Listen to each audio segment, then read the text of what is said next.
اب سوال یہ ہے کہ ان لوگوں کی دعاؤں کو اللہ قبول نہیں کرتا. اللہ دعا قبول نہیں کرتا ہے اس کی جو حرام کھاتا ہو. آپ حرام کھائیے گا، اللہ سے دعا مانگیے گا تو اللہ دعا قبول نہیں کرے گا. اللہ پاک ہے اور پاکی کو پسند کرتا ہے. تم حرام کھا رہے ہو، اللہ سے دعا مانگ رہے ہو، اللہ کبھی بھی تمہاری دعا کو قبول نہیں کرے گا.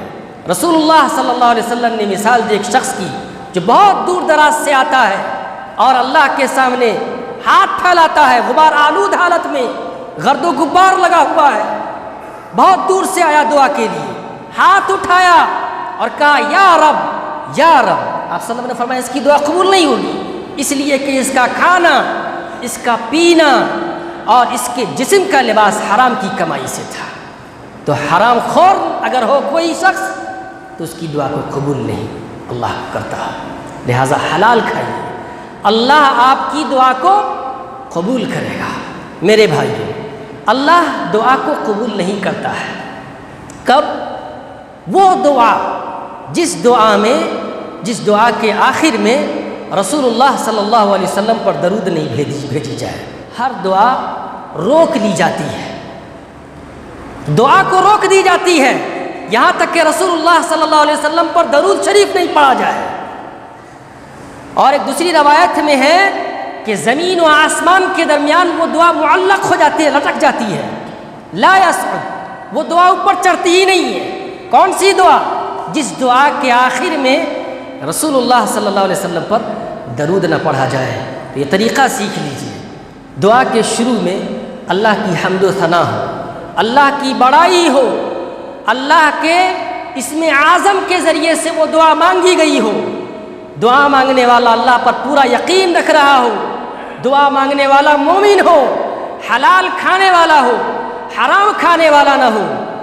دعا مانگنے والا شخص شرک و بدعت کرنے والا نہ ہو. دعا مانگنے والا شخص آخر میں کیا دعا مانگے؟ آخر میں دعا مانگنے کے بعد دنیا و آخرت کی دعا مانگ لی، اس کے بعد رسول اللہ صلی اللہ علیہ وسلم پر درود شریف پڑھے. آخری بات، اور بھی بہت ساری چیزیں ہیں، وقت ختم ہو چکا ہے. آخری بات یہ ہے کہ جب امر بالمعروف و نہی عن المنکر کا کام کوئی قوم چھوڑ دیتی ہے تو اللہ دعا کو بھی قبول نہیں کرتا. امر بالمعروف ہر شخص جان رہا ہے، امر بالمعروف نیکی کا حکم دینا اور برائیوں سے منع کرنا، اس چیز کو اگر کوئی شخص چھوڑ دے تو اللہ تعالیٰ اس کی دعا کو قبول نہیں کرتا.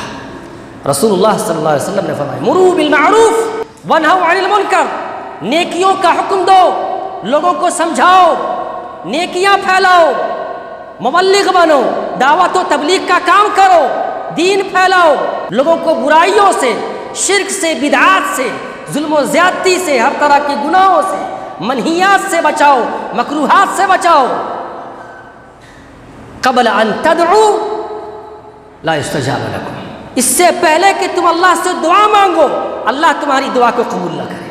آج ہماری دعائیں قبول نہیں ہو رہی ہیں، اس کی وجہ ایک یہ بھی ہے کہ ہم نے امر بالمعروف و نہی عن المنکر کا کام چھوڑ دیا ہے. ہم خود باعمل نہیں ہو سکے اور پھر دھیرے دھیرے ہمارے اعمال میں بھی کمی آتی گئی. پہلے وہ لوگ تھے جو جنگ کے میدان میں بھی دعا مانگتے فوراً دعا قبول کر لی جاتی تھی، اللہ دعا قبول کرتا تھا. قرون اولیٰ میں بھی یہی معاملہ رہا اور پھر دھیرے دھیرے ایمان سے لوگ دور ہوتے گئے، لوگوں میں برائیاں آئی، ہر طرح کی برائیاں پھیل گئی، پھر دھیرے دھیرے لوگ اللہ سے دور ہوتے گئے اور اللہ نے دعا قبول کرنا بند کر دیا. لہٰذا نیک بنیے، نیکی کو پسند کیجیے، اللہ سے نزدیکی حاصل کیجیے، اللہ سے دعا مانگیے، دنیا و آخرت میں دونوں کی بھلائیاں اللہ سے مانگیے. یقینی طور پر اللہ تبارک و تعالی آپ کی دعاؤں کو قبول کرے گا. ربنا تقبل منا انك انت السميع العليم وتب علينا انك انت التواب الرحيم.